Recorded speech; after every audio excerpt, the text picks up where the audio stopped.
madame. Nous venons de finir un panel sur la thématique investir dans les DSCC en Afrique francophone. Peut-on faire mieux? Alors, madame Aurélie, je voudrais bien savoir pourquoi avoir initié ce panel.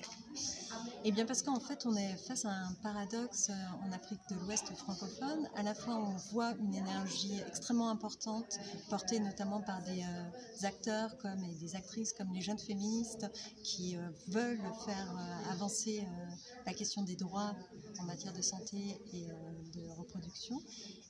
Et en même temps, on voit qu'il y a des besoins financiers énormes et une nécessité de repenser les partenariats pour accélérer le changement. On l'a vu tout à l'heure dans le panel,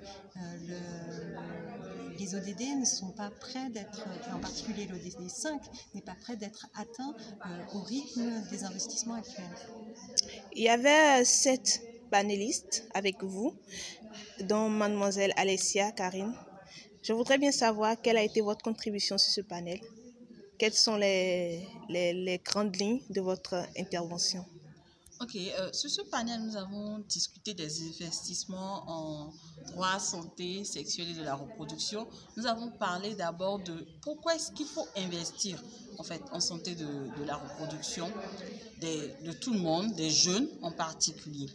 Investir dans la santé de reproduction des jeunes permet d'autonomiser en fait les jeunes, permet de donner, ça donne la possibilité aux jeunes d'être en bonne santé et de vraiment participer au développement et de capturer le dividende démographique qui est tellement cher à nos États. Donc nous avons parlé de ce qu'on peut faire mieux. Lorsque nous investissons dans les DSCR, nous investissons beaucoup dans les produits, dans les services par exemple. Mais nous avons porté la voix de penser également à investir plus dans l'éducation en santé sexuelle qui va permettre de changer les mentalités, de changer les normes sociales et d'avoir des valeurs plus progressistes pour les jeunes, mais également investir en santé de la reproduction et garder à l'esprit que les droits sexuels sont des droits humains. Donc, ce n'est pas un cadeau qu'on fait, par exemple, aux jeunes en finançant les DSCR. Ce n'est pas un besoin qu'on est en train de satisfaire. C'est un droit qu'on est en train de respecter.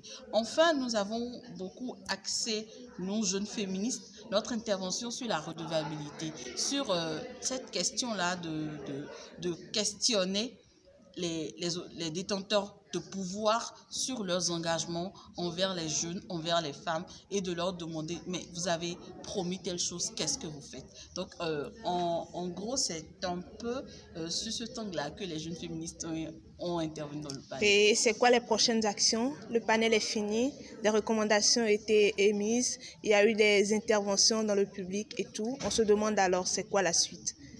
Ok, la suite, d'abord, c'est de continuer cette conversation de groupe que nous avons eue parce que dans ce panel, on avait vraiment beaucoup d'acteurs et on avait beaucoup de points de vue. Donc, la suite, c'est de continuer dans cette dynamique-là où on associe toutes les parties prenantes pour discuter d'une thématique. La suite aussi, c'est de partager les recommandations de notre panel lors d'autres rendez-vous, par exemple comme les 25 ans de la conférence du Caire, comme les autres rendez-vous qui nous attendent prochainement. La suite également, c'est de continuer en fait dans nos efforts et mobiliser plus de financement. Mobiliser plus de voix.